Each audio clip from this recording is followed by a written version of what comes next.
आज हम बात करेंगे उन सबसे असरदार, साइंस पैक्ड और एकदम नेचुरल तरीकों के बारे में जिनसे ब्लड प्रेशर को कंट्रोल में रखा जा सकता है। चलिए एक सवाल से शुरू करते हैं।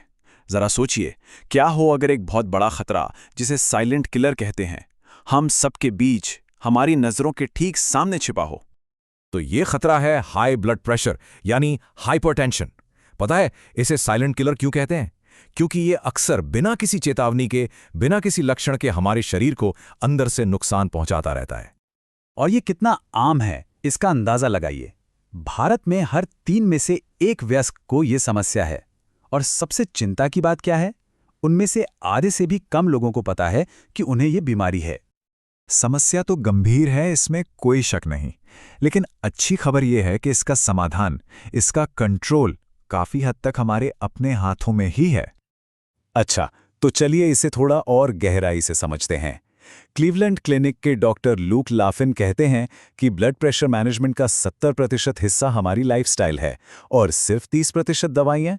मतलब साफ है, हमारी आदतें ही हमारा सबसे बड़ा और सबसे शक्तिशाली हथियार हैं। तो अब बात करते हैं उस एक सबसे ज़रूरी काम की, जो ब्लड प्रेशर को कंट्रोल करने के लिए एक हेल्दी लाइफस्टाइल की नींव रखता है। और ये बहुत बहुत ही सिंपल है।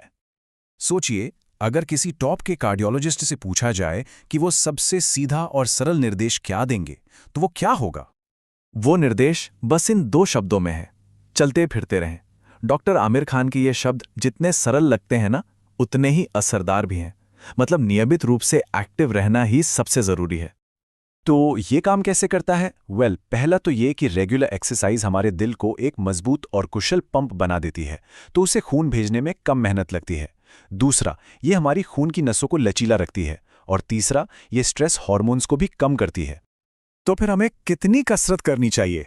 एक्सपर्ट्स कहते हैं कि हर हफ्ते कम से कम 150 मिनट की मीडियम इंटेंसिटी वाली एरोबिक एक्टिविटी ज़रूरी है, जैसे कि तेज़ चलना। और इसके साथ अगर हफ्ते में 2 से 3 बार 20-30 मिनट की रेजिस्टेंस ट्रेनिंग भी हो जाए तो क्या कहने। चलिए, एक्सरसाइज की बात तो हो गई, अब आते हैं उस दूसरी सबसे जरूरी चीज पर, यानी हमारे खाने की थाली पर, और देखते हैं कि उसका हमारे ब्लड प्रेशर पर क्या असर पड़ता है। ये नंबर याद कर लीजिए, 2300 मिलीग्राम। एक्सपर्ट्स का मानना है कि एक दिन में हमें इससे ज्यादा सोडियम नहीं लेना चाहिए। और जब हम सोडियम कहते हैं तो हमारा सीधा सीधा मतलब होता है नमक। और हाँ, ये जानना बहुत जरूरी है कि हर तरह के नमक का असर एक जैसा ही होता है, चाहे वो समुद्री नमक हो, टेबल सॉल्ट हो, या फिर वो फैंसी दिखने वाला हिमालयन पिंक सॉल्ट। कोई भी नमक हेल्दी नहीं होता। और ये कितना जरूरी है, इसका अंदाजा आप डॉक्टर लैफिन की इस बात से लगाइए। वो कहते हैं कि कम नमक वाली डाइट का असर ब्लड प्रेशर की 1.5 से 2 गोलियों के बराबर हो सकता है। सोचिए, एक छोटे से बदलाव का कितना बड़ा फायदा है। तो यहाँ एक सिंपल सा फंडा है। सोडियम और पोटेशियम का रिश्ता उल्टा है। मतलब ज्यादा सोडियम ब्लड प्रेशर बढ़ाता है, तो वहीं ज्यादा पोटेशियम इसे कम करने में मदद करता है। पोटेशियम हमारी किडनी को शरीर से फालतू सोडियम को बाहर निकालने में मदद करता है। तो सवाल है कि ये पोटेशियम हमें मिलेगा कहाँ से? अच्छी बात यह है कि ये बहुत ही आम और आसानी से मिलने वाली चीज़ों में है, जैसे केले, टमाटर, गाजर, कीवी और पालक। इन्हें अपनी डाइट में शामिल करना बहुत आसान है।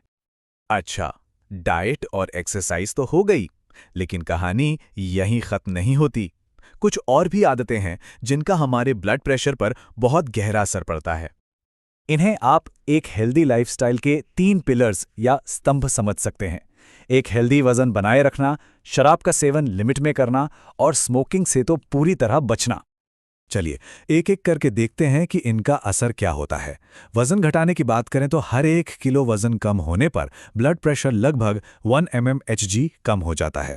शराब का सेवन महिलाओं के लिए दिन में 1 ड्रिंक और पुरुषों के लिए 2 ड्रिंक तक ही सीमित होना चाहिए।